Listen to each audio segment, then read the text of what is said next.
now we can move on to the interesting part of the evening.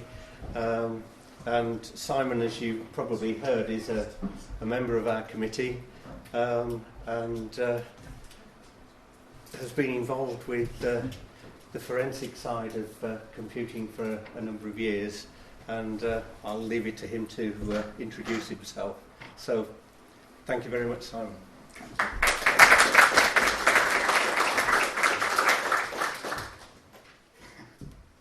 See so many people. We're a very sexy branch of computing, so it generates a lot of interest. This and computer security, both of which I do, so it's really gratifying to have people come and listen to me talk. I got into forensics. I always wanted to be a forensic analyst since I was a wee boy. When I was about 13, I read a book called The Cuckoo's Egg by a gentleman called Cliff Stoll. A fantastic piece about how he tracks back a hacker through a Unix network and gets into a massive cyber espionage investigation. It's a truly fascinating book, and I really wanted to get into to being that. I wanted to be a cyber investigator, and I took a quite roundabout route to get there, which went through computer security. And I spent a lot of time as a Unix sysadmin and then a security specialist, and then I finally made my way back round into digital forensics. It's a fascinating field.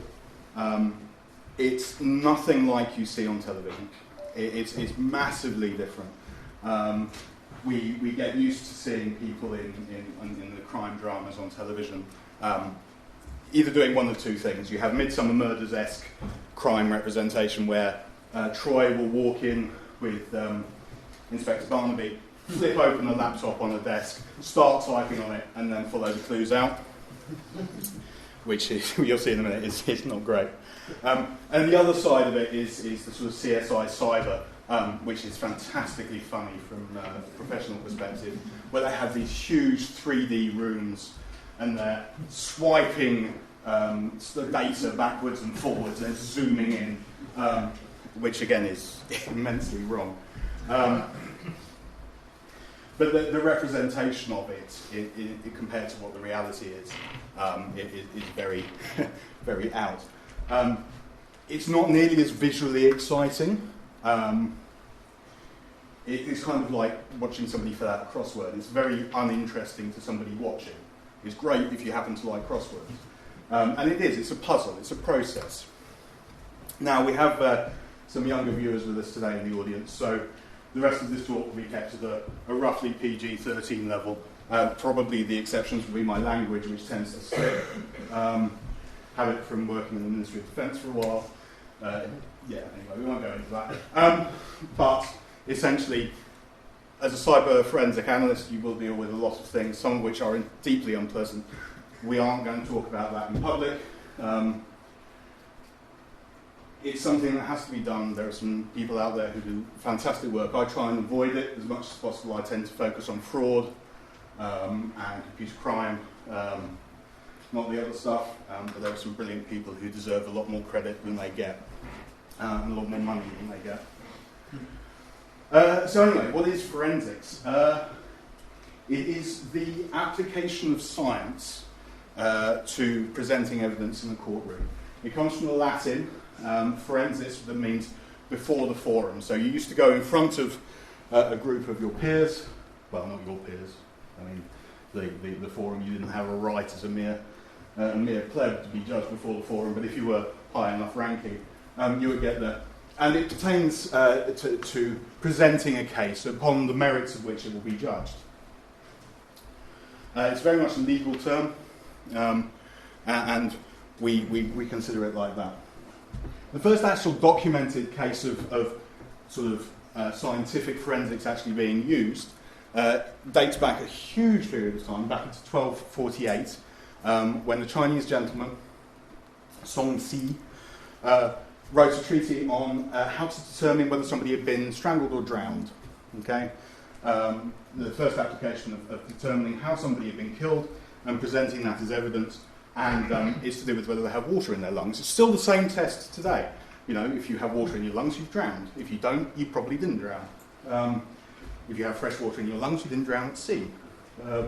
Details like that. So digital forensics. It's the same thing, but we apply scientific method and concepts to the analysis of computers, or digital devices, more accurately, digital devices.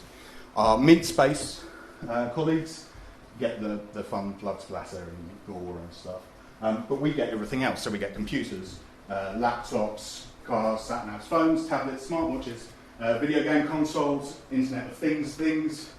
A friend of mine did a piece of work where somebody was injured, rather unfortunately, with an industrial sawing machine, and the questions regarding whether the software within that was valid and had shut down or hadn't shut down, or all sorts of exciting things like that.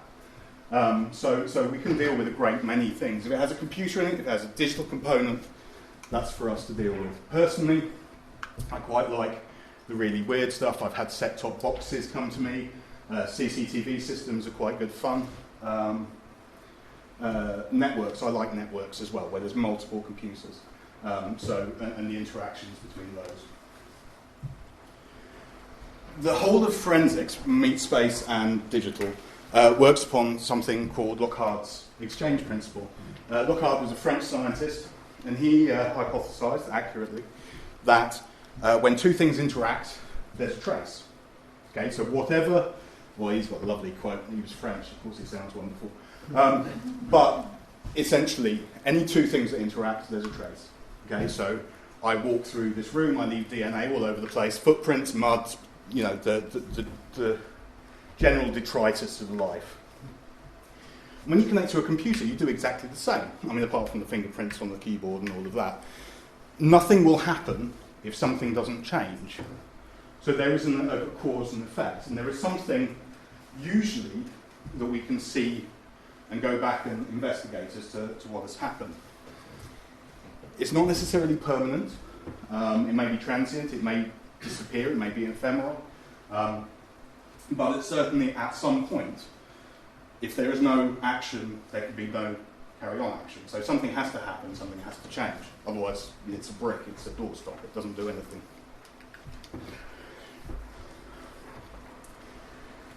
So what we're doing, generally speaking, in forensics is looking for evidence of those changes over time.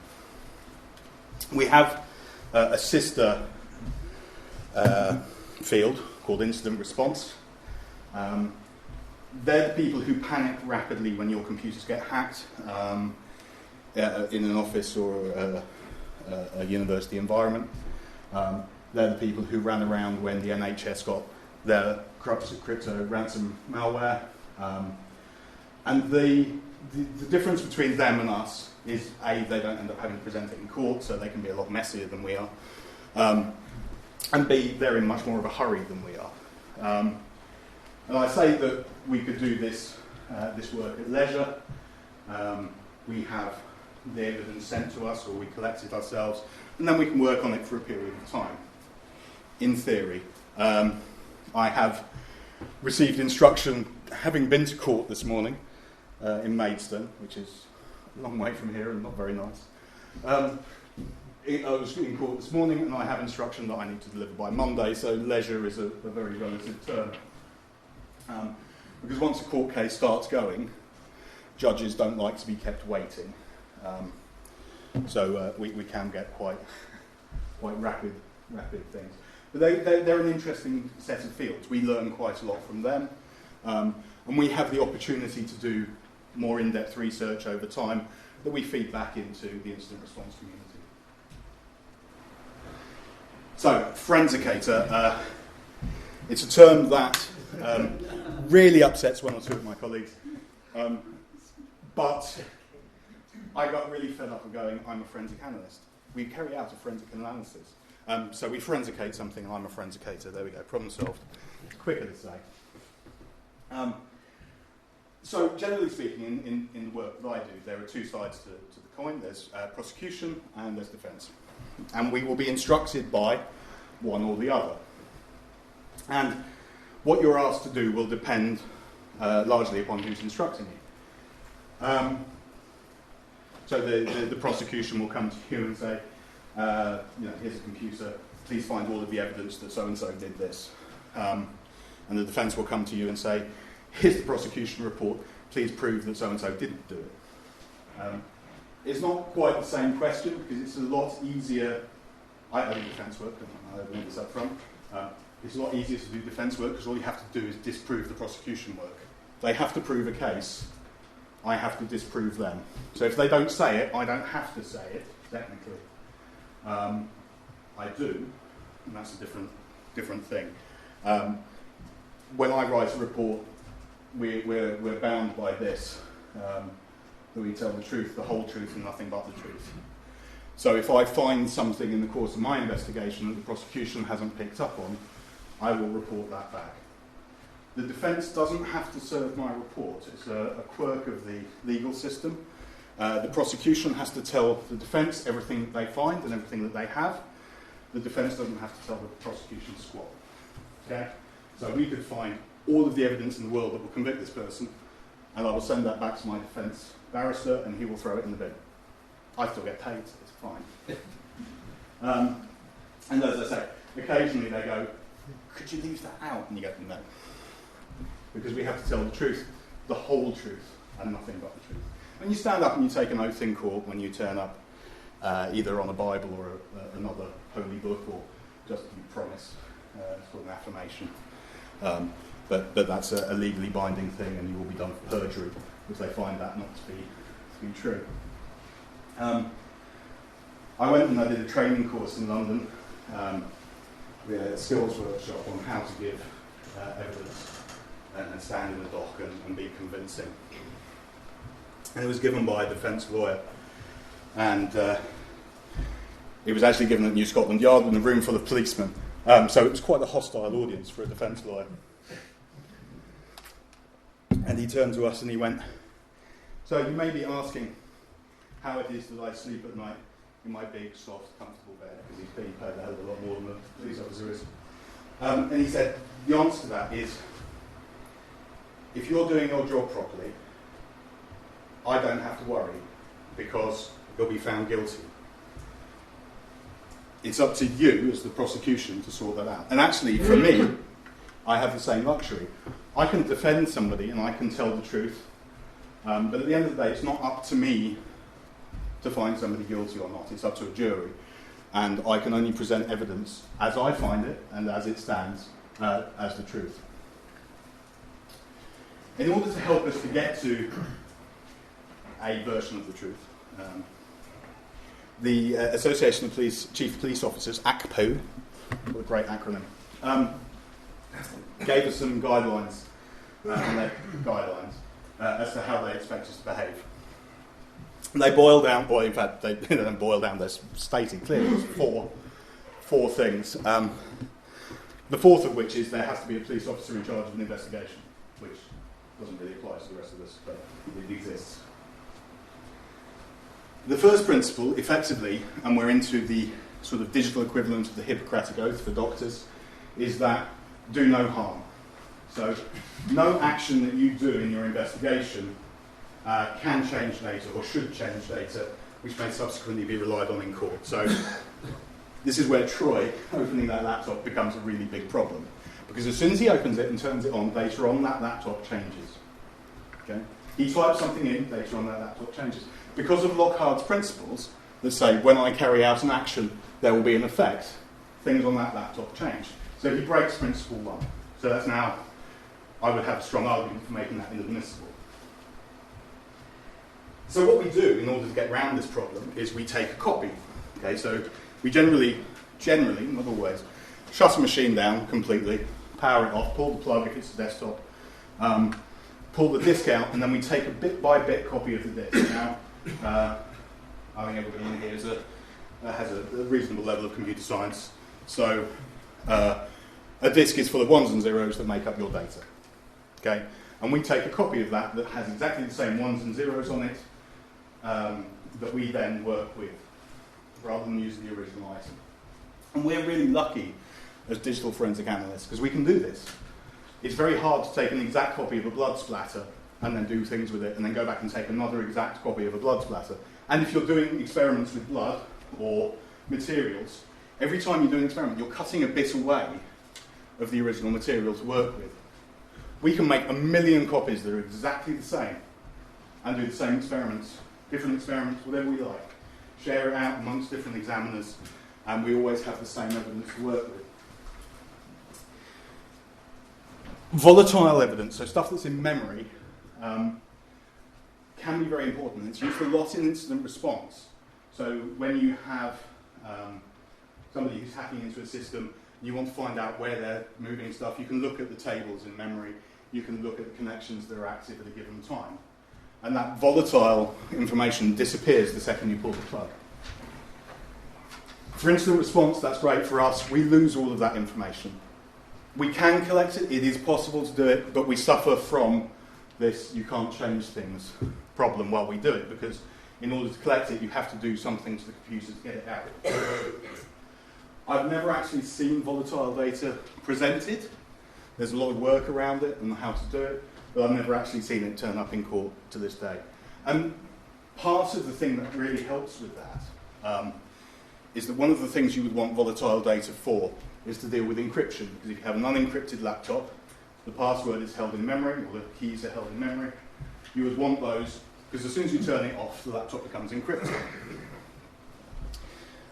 British law decided that dealing with this was too complicated, so they just made it obligatory for you to hand over your passwords, otherwise face 15 years in prison.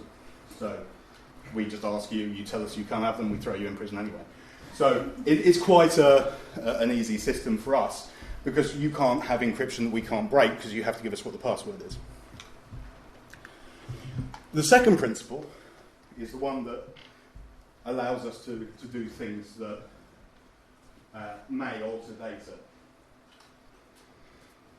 So certain systems that we have, mobile phones in particular, Android devices, you can't really take the disks out of. It's a little challenging. So there are various things that we're allowed to do, provided you are a qualified, suitably trained, competent individual to do it, so long as you know what it is that you are doing and the effects that what you are doing will have. So in the case of volatile memory access and pulling memory, if you know what you're doing and you know what the impact of doing that will be, you can do it, that's fine. Most of us will avoid doing it because we don't want to run the risk of being cross-examined in court about explaining it to a jury that I'm going to understand. But it is theoretically possible. So we do that, and you must, one of the things that you must do as an examiner is make competent and comprehensive notes of everything that you're doing as you go along. I have various tools that do that sort of automatically for me. If I'm doing some examinations, I'll just video the whole thing, so I can go back and check what I've done. I have a case I have to go to London to tomorrow, where I have a video of everything that I've done, and I'm going to have to talk through that in court. Otherwise, note, some of the forensic software we have will track the tasks you do, things like that. And that goes into principle 3, which is everything that you do, you've got to record it so that any other person can follow through the same steps. It's a scientific process, the same as you would have done an O-level GCSE, A-level chemistry. You do a lab report, you have a methodology, results, conclusion, and somebody else should be able to follow the same methodology result, get similar results and draw similar conclusions. And it's this that we will get cross-examined on. You know, how have you done this? Is that a good process? Is it an acceptable process? What tends to happen is this debate occurs outside the courtroom because the prosecution will draw up their report that contains these details. I'll go through it and say, okay, that seems reasonable to me, or that process is completely flawed, let's get rid of it. And we'll come to an agreement before we get to court about it. If they've really messed it up, then we'll put them in the dock and tear them apart. Generally, it doesn't happen. I will say I have a lot of sympathy for the police. They are overstretched, they are underfunded, so quite often they have some very junior officers doing work to get evidence. They haven't been sufficiently trained, and the net result is that they have run something on something that they don't understand, and they don't understand the results that come out of it. And then they're making assertions about that and basing the guilt of someone on that. So we have to, unfortunately for them, go back and re-educate them as to the meaning of some of the stuff they're getting, which can be quite painful for them in court, but it is essential for a justice system to work. So we've created our image. We've made a bit like a copy. We then need to treat it with a degree of respect to make sure that we don't change it as much as possible. If we do change it, we know how we've changed it, and then whatever we've done, we can reproduce. So it's just a summary of the previous stuff. We have the processes to do that. We have processes in place that allow us to do it. So written processes, documentation about the way that we carry stuff through, especially when it comes to handling evidence. I will be shipped a disk in a evidence bag that will come. I'll sign for it. It'll be signed into a safe. It'll be signed out of a safe. That kind of thing. And then, we'll send it back in a similar fashion. There are also technical controls whereby we can verify that a given image hasn't changed while we've had it, or because of something we've done. There are things called hashes and checksums. They are a mathematical calculation that's carried out on an image. And for any given image, you will get a relatively unique checksum in a hash. So a SHA-256, starting at this end, is a 256 character string that is, to all intents and purposes, appears to be a random selection of letters and numbers, but is in fact unique to that particular image. If the image changes, the hash changes. So when I create an image, I take a hash of it, and then when I'm going through my processes at any point in time, I can check that image again and say, this hash is the same, so it hasn't changed. This hash is the same. I can send it to another examiner, and when he loads it up in his machine, he can see the same hash, and it won't have changed. If it has changed, we have a problem. So that's one of the processes that we use to maintain that technical level. Technically, certainly in MD5, it is possible to create what's known as a collision. So you can create two hashes, two objects, two images that have the same checksum. However, in order to do something pertinent like that, like insert a document that proves that somebody has done something, it is beyond complex. It's impossible. I would say it's impossible to do. I'm sure there's a mathematician that will tell me that it's 1 in 55 million or whatever it is, but it's not going to happen. So it's not a real concern for us. We can check some stuff twice using different algorithms, and that'll solve that problem anyway.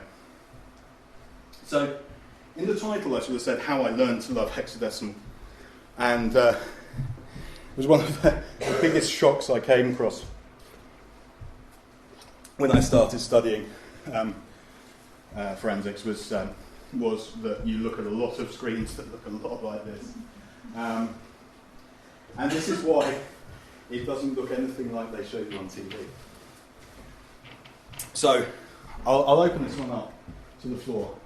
There is actually a clue in here if you know anything about forensics. These are two different things. Does anybody want to have a stab at what they are?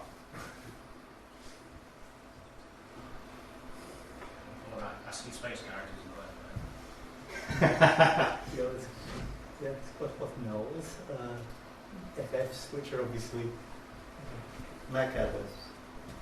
Okay. Good, isn't it? So this is what we get presented with.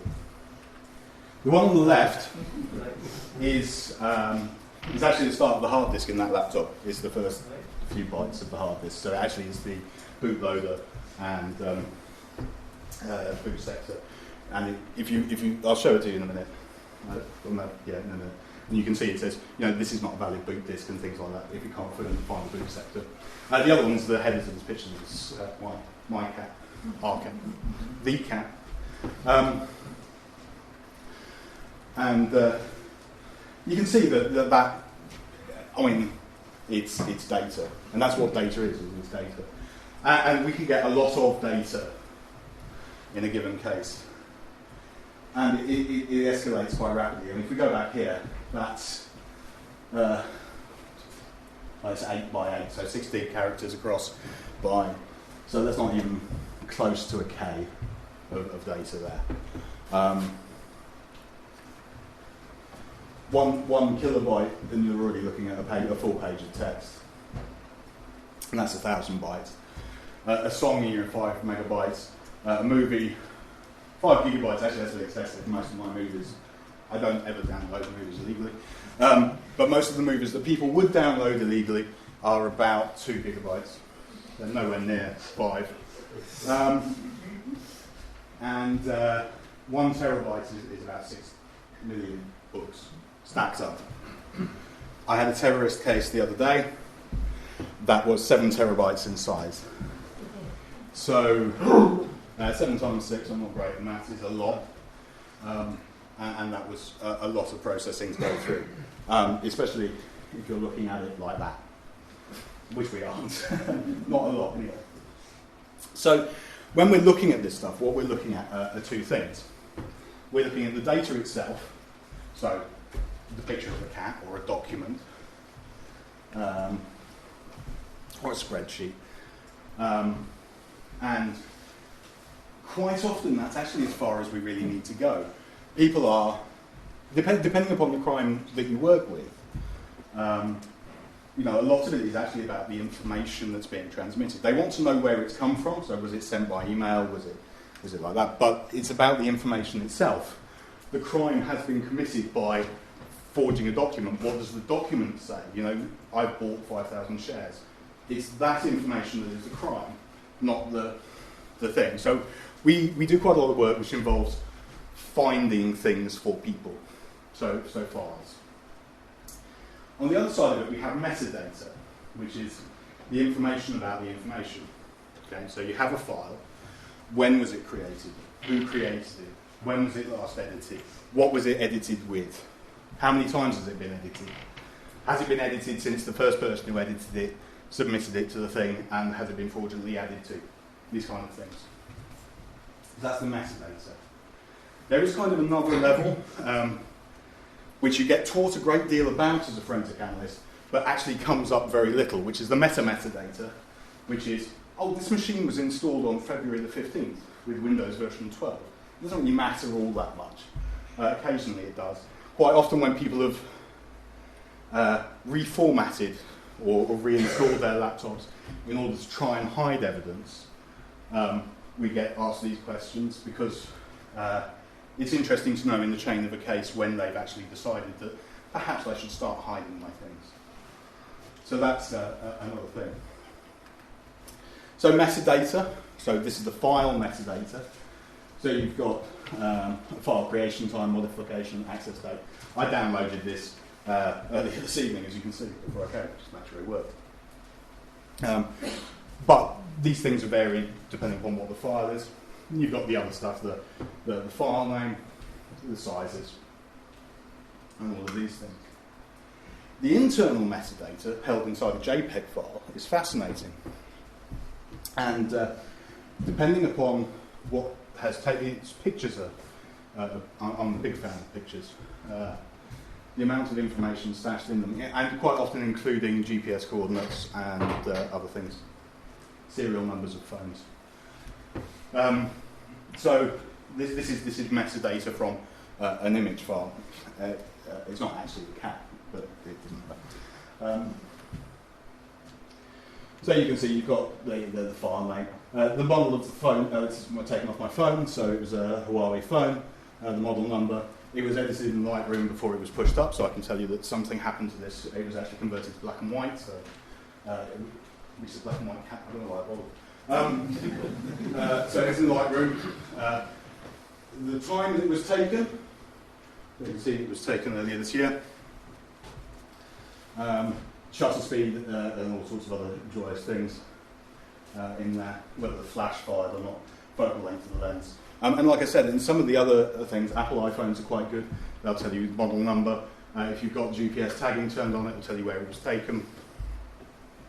I did a case fairly recently involving some gentlemen who were a member of an organisation that's banned under the Terrorist Act, white supremacist thing, and they'd taken some wonderful photos of themselves sticking racist stickers on things with the GPS tags of where they were at the time they did it, and so, yeah. Sorry, this is quite a whistle-stop tour. We'll come to it in a minute, but there's a lot of information in forensics that A, is impossible to remember, so you can go back and read up quite a lot. But there are multiple operating systems, multiple phones. Phones will do things differently. Devices will do things differently. So this is a summary. But, if you have any questions, we'll come back. I'm sure you've heard that when you delete a file, it doesn't go away. It's very true, it doesn't go away. In fact, what happens is that within the file system, a marker is put against the file entry that says that file is no longer existent, apart from all of the information behind it and the entire file. It just disappears from your view. So one of the things we quite often end up doing is going back and pulling out all of the stuff that people think they've deleted and haven't really. We have quite a lot of success, even when they have deleted the file, pulling back file names, which in certain cases can be very telling as to me sticking sticker on war memorial kind of things. So we can pull back file names. We can pull back stuff that even if you've deleted the file, but we can show that it's been opened in Word because it's in your recently opened documents list, for example. So all of this stuff, we can start to recreate quite a lot of information about stuff that isn't there anymore, or at least you think isn't there anymore.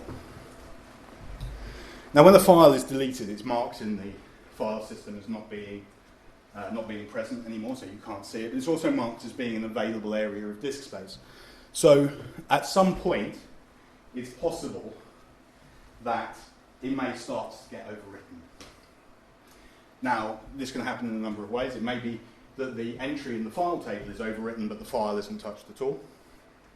That happens quite a lot in Windows because the space allocated for an NTFS file table is relatively finite, whereas disks nowadays are actually quite large. So it may reuse the file entries sooner than it reuses the disk. In other cases, it may be that it starts to overwrite the file in places. But we can do something quite clever. Now, if we go back to... Well, actually, I've got it here. So this is our cat picture again. And we were talking about the very beginning of this file. So you were saying there's lots of Fs. If you put it into ASCII, it comes up as a yo-ya, or a Y0, YA, or whatever the heck that is, a Y in that thing. That is, it's known as a magic number, and it marks the start of a JPEG file. Okay? Different file types have different magic numbers, so we can go off and find different types of file without actually necessarily knowing anything other than they start with that. So it doesn't have to be an index. I could go through your entire disk, and all I have to do is search for those letters, and it'll show me the start of the file. And if I start sort of what we call file carving and taking some chunks out and sticking them together, I can recreate that image, or most of that image, off the disk. And we can do this for lots and lots of different types of things. And also, you know, we can go out and we can just pull straight text. A Word document nowadays, in particular, in modern formats, it contains straight text. So if you've deleted it, it may have disappeared in the majority. The headers may be gone. Even the header parts of the file structure may be gone. But halfway down, it's still got your ransom note that says, "Please send $1 million to me at this address." So we can still pull out a great deal of information from a disk that somebody thinks they've sanitized quite well. There are quite a few other places where data can hide. There are swap files. So if your computer is going to sleep, for example, you close the lid on your laptop, what it does is it stores all of the memory that you have active into a swap file on disk. That may not necessarily be overwritten at any point, so it may be that I can recover the document that you were working on at the time when you shut the lid, because it's still held in memory and then it's dumped to disk. So that's something we can go back and get. And there's other tricks and things we can do about that. It's a huge amount of information, and you tend to find on a practical day-to-day basis that you are spending a lot of time rereading things to try and remember how they work, and then experimenting with the new things that you haven't ever come across before. The new versions of stuff doesn't necessarily operate the same way as the old versions did. And we can, you can spend hours, days, just trying to figure out how a given application works. I was doing a little experiment earlier today, again, in court, slightly oddly, just determining whether a mobile phone can send an SMS message or not without a cellular network. So you can send an SMS message from your phone without actually being connected to your cellular network. Did you know that? No? Okay, you can. As long as you can hit a Wi-Fi network and your phone is enabled to do Wi-Fi calling, you can send an SMS. So that means that an SMS can be sent without there being any cell site data associated with the phone. So when the police in court today were saying there's no cell site data associated with the phone, so this phone could not have sent this SMS, was incorrect. Okay? So we carry out experiments to prove a given point. And it's a constantly growing field. There's new phones, there's new apps. Social media is a nightmare because it changes regularly. Social media is actually going out of their way to try and make our lives difficult. If you look at Snapchat with their deleting messages, or Telegram, who try and encrypt as much as is humanly possible, really badly, by the way. There are actually people trying deliberately to obfuscate and confuse us, prevent us from doing our jobs. The upside is the privacy improvements that we all experience. The downside is that criminals are able to get away with things a little more easily. Microsoft, again, very, very good at implementing standards in a non-standard way. But yeah, we've got to love them. So at the end of the day, we've gone through our evidence, we've collected our evidence, we've been given our instruction by whoever is instructing us. We go through it and we try and create a case. And we try and create almost a dialogue, a story about what has happened that we could present to the court and talk them through. And then we send that report back. And generally speaking, my opinion is that if I've done my job properly, I don't actually have to go to court. Seems I was in court today and I'm going to be in court tomorrow. That's a little worrying.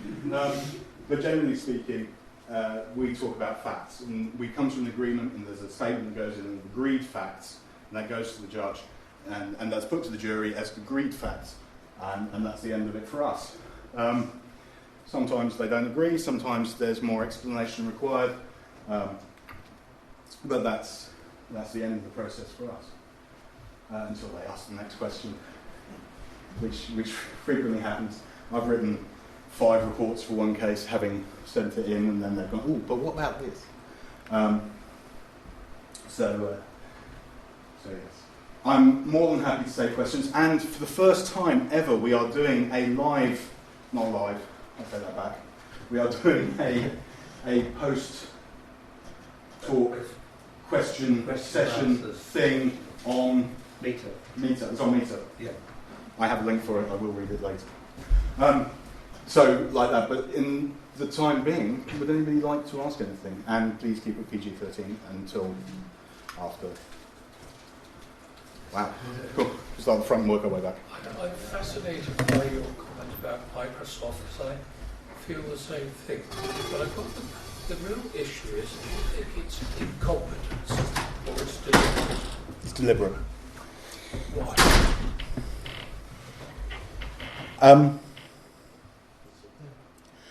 I think it's because they want it to be interoperable enough so that you can almost do it, and then you have to buy a Microsoft product to actually make it properly work.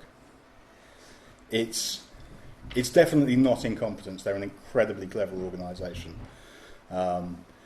Sometimes it's because it doesn't provide the features that they want, or it's not compatible with the features that they already have, and they need to warp a standard to make it fit what they want it to do.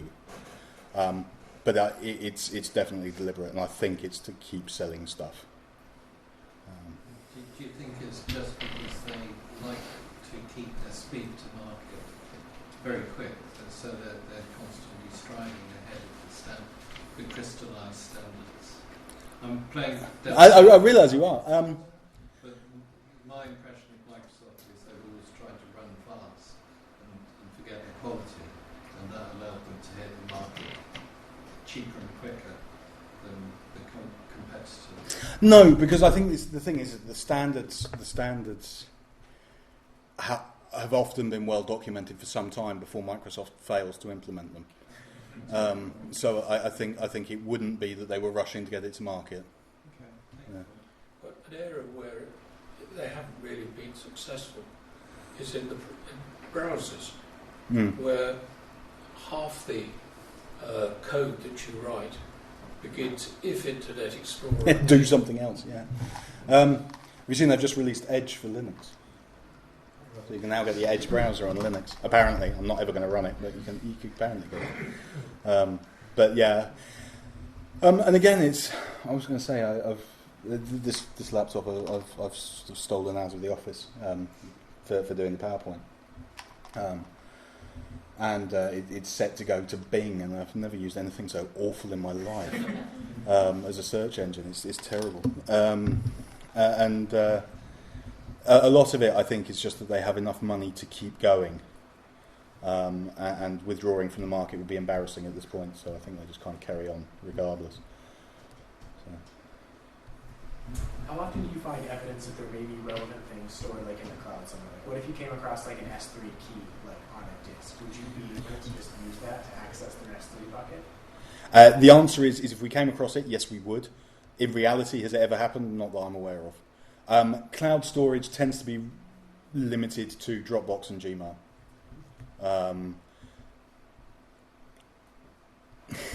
I don't want to put my clients down, but generally criminals aren't very bright.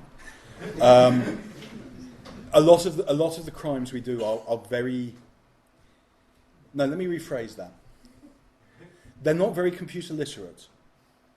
A lot of the crime we deal with is the stuff that you would expect people to do. So fraud, you're talking about massive amounts of I mean, the case tomorrow, it is an email. In fact, it's a Gmail account, so it is cloud storage technically. And it's about a £12 million VAT fraud. The fraud itself is quite clever. The computer literacy is not. So in this case, we are providing quite a lot of effectively backup to forensic accountants by giving them the evidence they need in order to carry out their job. There are some issues about the fact that the prosecution haven't done a very good job of collecting this evidence, which we're arguing about, but it's tangential to the actual crime, and that tends to be the case. There are very few computer crimes that we actually deal with. There have been a couple of ones with regard to just sort of general account and password credentials being sold or being used for blackmail purposes. But then they've basically downloaded a load of stuff off the web where somebody else has done something competent, and they're just trying to leverage off the back of it. There's some fun to be had with tracing down VPNs and reconstructing stuff where people have tried to hide their tracks, and that's a little more technically challenging for us. But in reality, criminals are trying to do something, and then computer is a tool, not the object of the crime itself. Can you chase companies offshore? I mean, I'm thinking. No. Like I got a phone call this morning from somebody that pretends to be Ofcom, pretends to be Microsoft or Google, says they've got accounts being hacked, and puts it through to the call centre. It's clearly offshore. No, you can't. No, I mean, you the British police can request the help of overseas forces. In those cases, they're absolutely not going to bother because there's too much effort and not enough benefit. It is technically possible. I've worked on cases that have had evidence from the US shipped in and dealt with FBI officers to argue points across international boundaries. Mostly because they are wanting to prosecute people here rather than the other way round, but it is done. I find that the best thing with those calls is either a very loud whistle or string them along because it can be quite fun. Yes. That's a simple question. How to cause as much mayhem to them as possible. I've had quite a lot of fun just that because quite often it starts off with, if you go to your Windows event log, there's a bunch of error messages. There's always a bunch of error messages in Windows. It's Windows. So they'll tell you to do this. And they'll give you a set of sort of command line prompts to do it. Now, I generally work on a Linux computer, so none of these things work. So I quite happily sit there and type them in and just read the error messages back to them, and they get so confused. It's brilliant. So, yeah. Simple way, just say, I'm not near, the computer's on the other, is near the other extension, and then put the phone down. And then just leave and see how long it takes to the Hangouts. Well, it disturbs me. It's clearly done from the call centre. So whoever's doing this is making enough money to pay the salaries on the back of it. So then, And this is the thing, is that, I'm going to say, it's the advertising conundrum, isn't it? Is if you put out 1,000 flyers, if only 1% answers, you've still got 1%, and that's enough to justify the cost of everything else. So, unfortunately, what we really need to do is educate people massively about computer literacy so that they aren't picked up by these things. And in fact, that's something we should all do, is if we have relatives who might be taken in by this, and we're all competent people, we should have these conversations with them. why worry what happens then? Yeah. So yeah. This is a question about your role, really, and I'm going to try and keep it PG-13. Okay. Obviously, people in your field will be asked to investigate material that's been downloaded and propagated. My understanding is, under law, if you create and have stored that image, you have broken the law. So how are you protected? We have an agreement with the police. Basically, we sign a document that says. It's a little more than a gentleman's handshake because it's tolerated under law, and we have a piece of paper that says we're allowed to do it. I forget what there's a proper term for it. I forget what it is off the top of my head, but it's a memorandum of understanding between us and them about the handling of this material. So yeah. I was intrigued by your comment about how somebody has an encrypted system that you just demand the password. Which I understood to be true about files before. I didn't know it's true about the machine as a whole. But that ties into the discussion we've been having about the cloud. If the encrypted file is held on a server in another jurisdiction, then you still require the encryption material.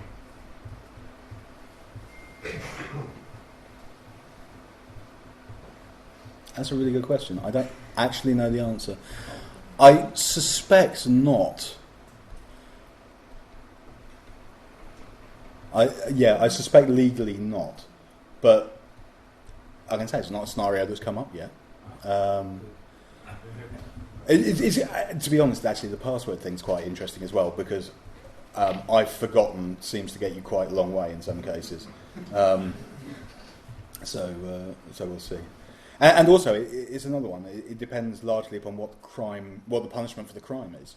Because if the punishment for the crime is greater than greater than 15 years, then you might as well not tell them the password, because you'll be better off in the long run.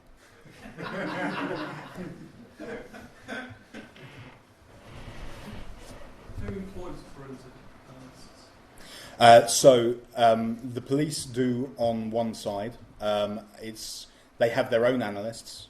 Actually, in what we're talking about here, the police do on one side. They have their own analysts. They also employ outsourced companies to do this work. The defence do through outsourced companies as well, and effectively we are paid by the legal aid system. So is it like specialist companies that do specifically this? Yeah, I work through. I run my own company, which is subcontracted through another company to do this. Yeah. You mentioned Telegram. Similar question to the previous one about cloud storage. Why is Telegram a problem if you can just force them to give a pen to their device and then they open it and everything is decrypted on the device? Okay, everything is decrypted on the device anyway. So, as in when I seize a mobile phone from somebody with Telegram on it, right, and it's unencrypted on their device. Yeah, no, it's not a problem. No, like I said, it wasn't implemented very well. So no, if I seize and I have done, if you seize a device with Telegram, it's encrypted incredibly well in transit and incredibly poorly at rest. So as soon as I get your handset, I have all of your Telegram data. Quite often things that you think you've deleted. I've got the names of the people who've sent it to you, all sorts of fun and useful stuff. So no, Telegram is really chatty. I love it. If I get a Telegram case, I am over the moon. It's fantastic. Is there an adversarial element to digital forensic? I mean, could you find yourself going head-to-head with the prosecution forensicator in court? Has that ever happened? I have had... There was a gentleman in court this morning whom I have come to nearly blows with on several occasions, whom I will say no more about, but we have had some fundamental disagreements about stuff, and yes, it can get quite heated. Yes, yeah, definitely. It's interesting. It varies massively. There's some people I've worked with where we have sat down, we've talked through it, we've agreed, and there's we parted very amicably, and I see them in the pub occasionally, and there's no problem whatsoever. This particular gentleman is not somebody I can work with, and his way of phrasing things just winds me up. Yeah, I'm not going to say any more. You mentioned what helps you sleep at night. You've been part of a court case you thought should have ended differently, and you have much faith in the legal system as it stands, considering the underfunding that you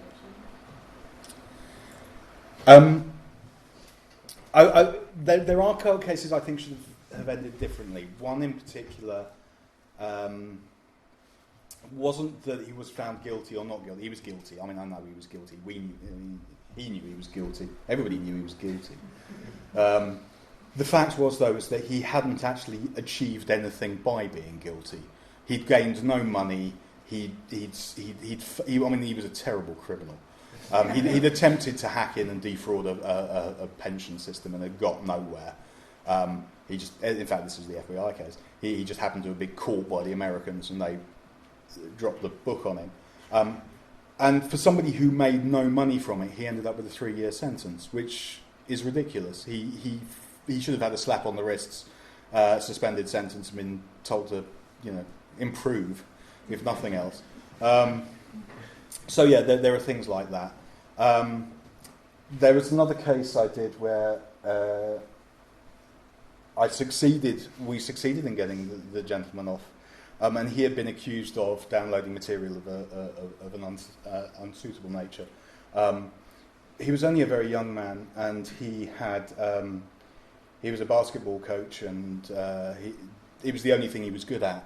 And as soon as you for children, and as soon as you have an accusation like that, that's it. Forget it. You'll be pulled immediately. And even the trouble was that. We put forward such a strong case that the prosecution service just dropped it. So he never got to go to court and prove himself innocent. It was just dropped. So there was this accusation and then nothing else. And that upset me about the legal system. That was awful, because he couldn't he couldn't clear his name from it, even though we had proven to sufficient evidence to the Crown Prosecution Service that he was innocent. There was no way of actually him to be able to go and put a certificate on a desk that says, "Look, I didn't do this." So he's going to be tarred with that for longer than I care to think. How long do you have to keep all your evidence for? I mean, have you got racks and racks of discs and hard disks and drives and things? I have racks. Generally, we actually only hold on to it as long as the case is ongoing. If it's going to go to appeal, then we'll hold on to it a bit longer. But I'm going to say, as a defence analyst, I don't actually hold the original copies of the evidence. I only have copies of the copies of the evidence. If I have an original item, I still have that original item, and I've got stuff that's 5 years old now.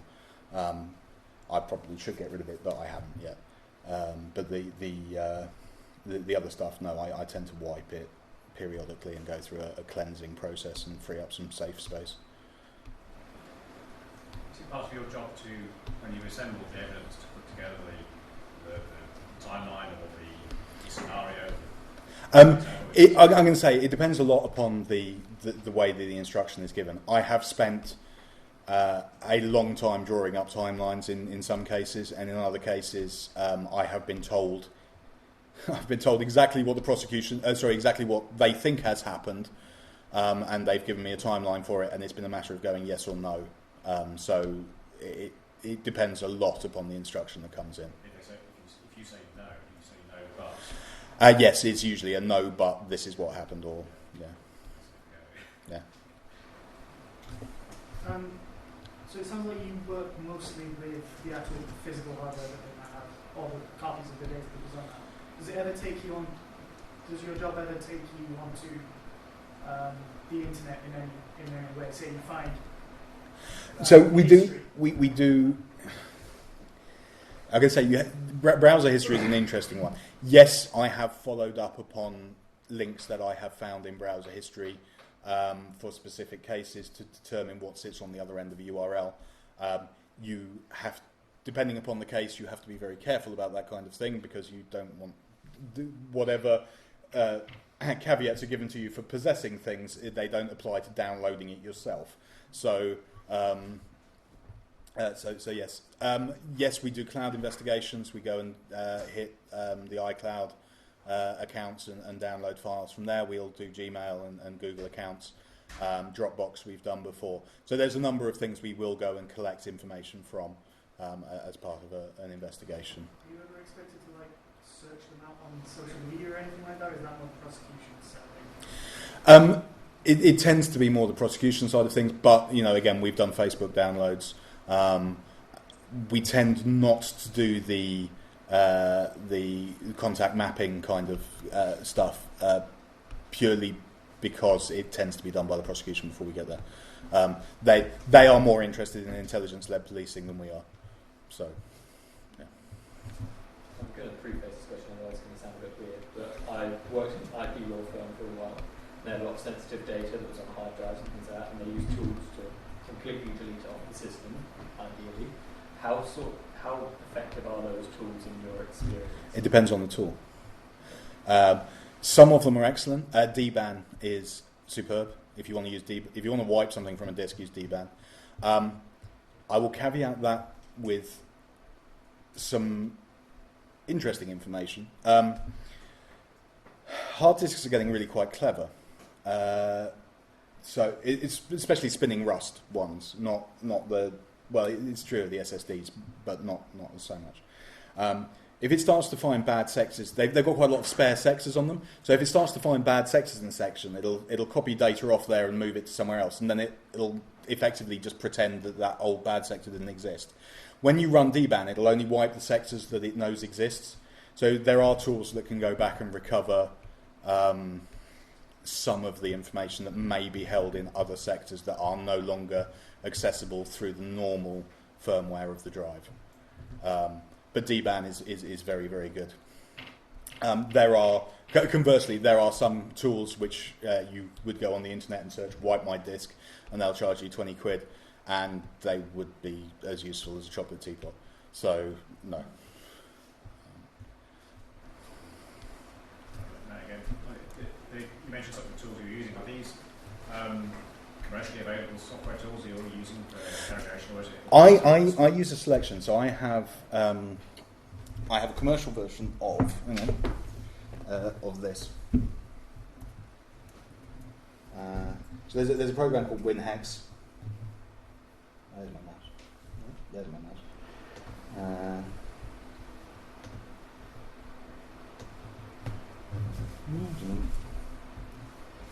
So there we are. So that's something called WinHex. That's freely downloadable. It is limited, but it's quite often used in early forensics training.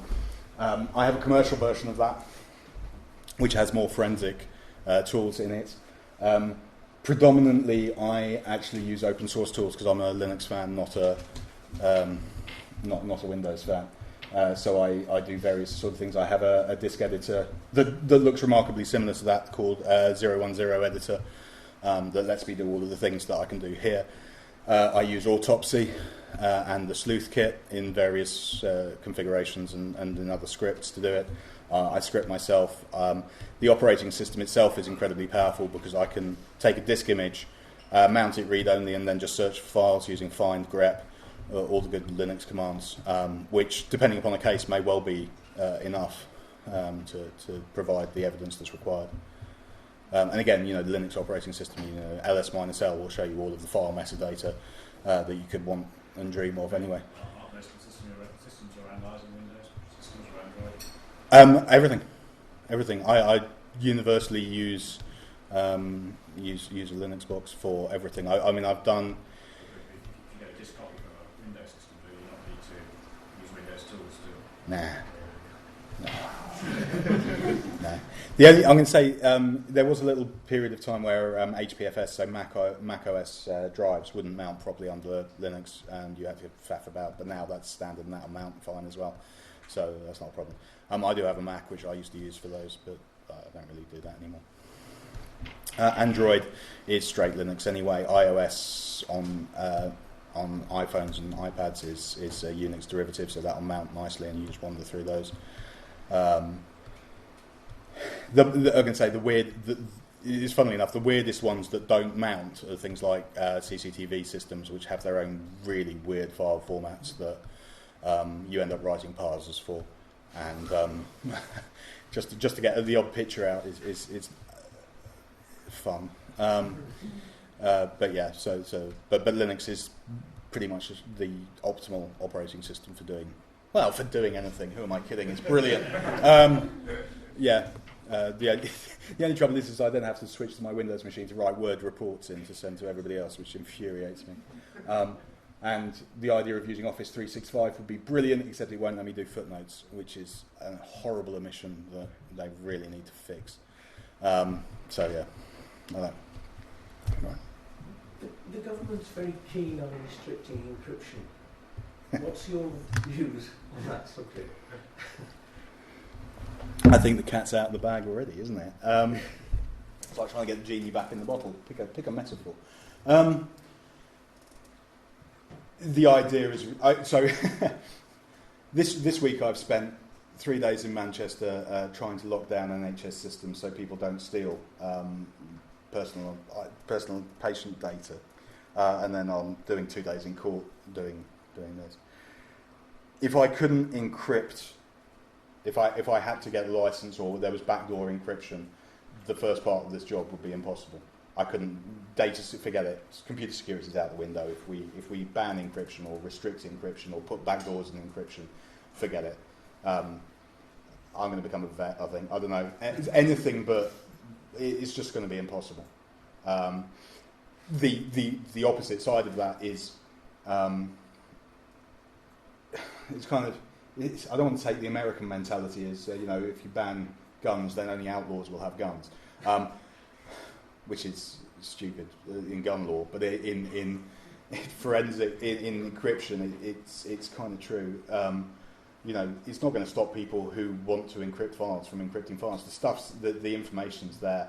The algorithms are there, the software's there, open source stuff is there. I can encrypt something so hard and tight now, it's unbreakable just using open source tools.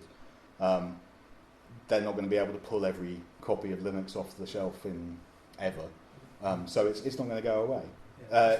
I suppose all they could do is outlaw it, and therefore you're committing a criminal offence if you use it. Yeah, but then the thing is again, you're down to, well, okay, but I was going to get 20 years for drug dealing, I'm now going to get 5 years for using encryption software. Well, which one am I going to do? So yeah, it's a no-go. You have to raise the sentence. Instead of 15 years, you should raise it to 50 Yeah, years. yeah. Then Then we'll see. Yeah. Yeah.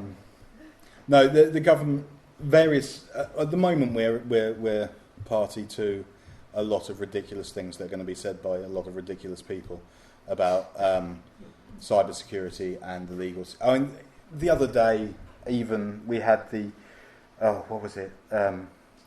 Sophisticated attack on the Labour website or whatever it was. It was a denial of service, for crying out loud. Script Kiddie could have done it with his eyes closed, one hand tied behind his back. It wasn't sophisticated, but it plays into what they want to tell us at the moment. They won't publish the report on Russian interference into the election, but yeah, Labour got sophisticated attack. Right now, the biggest concern for me is the funding of the court system.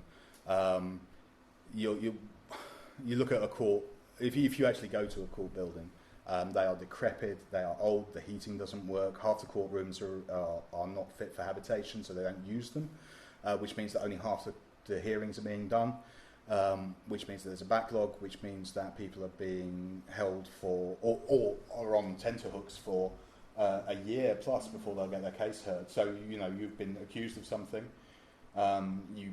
you may have been suspended from work, whatever the whole scenario is, you're not getting a timely justice. Legal aid is being cut and cut. It's not a particularly profitable field to be in, forensics. For me or for MeatSpace or for any of the other ones, we do this because we do this because we enjoy it. We do. I think it's important. I do security work because that pays the bills, and I do forensics because I think it's important to do it.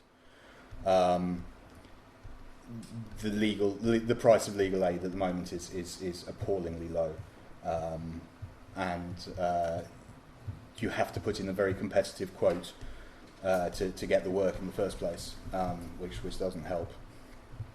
So it's a challenging.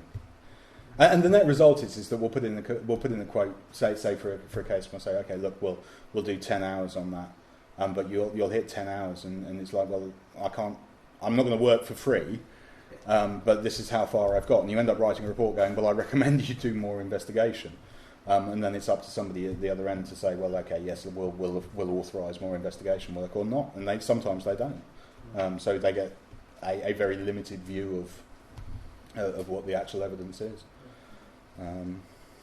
So yeah. I have some criminal tendencies. Good. And I can get myself a bent lawyer and a bent accountant and some bent coppers. Good. Share them when you get them. Especially I think I could get someone bent who's got your skill sets. Is it relatively easy for a criminal to cover that? Right. Could be tracks with your skill sets, and is it even possible to lay down a history that gets someone else blamed?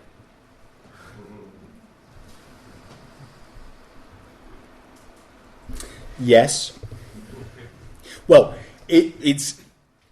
I'm not going to tell you how to do it, but it is incredibly easy. We'll talk afterwards. It's incredibly easy to not leave a trail. Okay, not leave a trail that I can pick up off a machine. Okay, that's actually quite easy to do. There will still be network traces. There will still be potentially IP address evidence that I could go to, but the actual, your laptop in your possession could be completely devoid of content. That's actually really quite easy to do. Making it look like somebody else has done it. Well, yeah. I mean, you could. Well, okay. Yes, and I'll explain why I know that this is true, because I lecture at university. I do cybersecurity, and I've lectured in forensics. Warwick, not here. And as part of coursework, we will create a falsified disk image that the students then examine.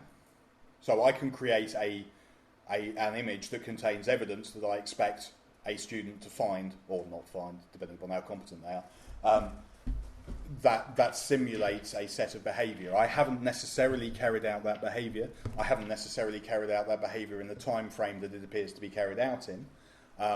But that's presented as an object. Now, to extrapolate that, I could do that on a laptop. I can, actually, as that's open now, I can read and write bits to disk as I wish. It's operating as an administrator. I have full read-write access to the disk. I could insert evidence in there that would appear to be genuine. It would be complex. It would be challenging, but it's not impossible.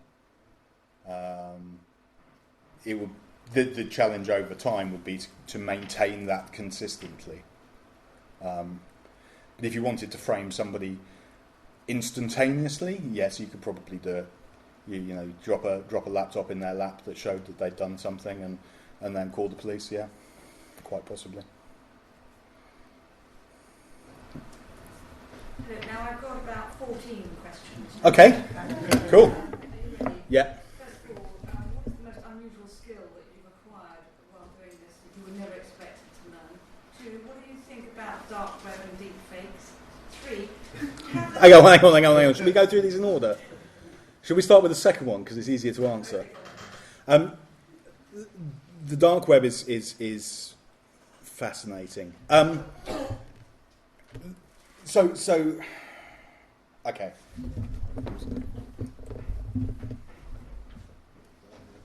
Right.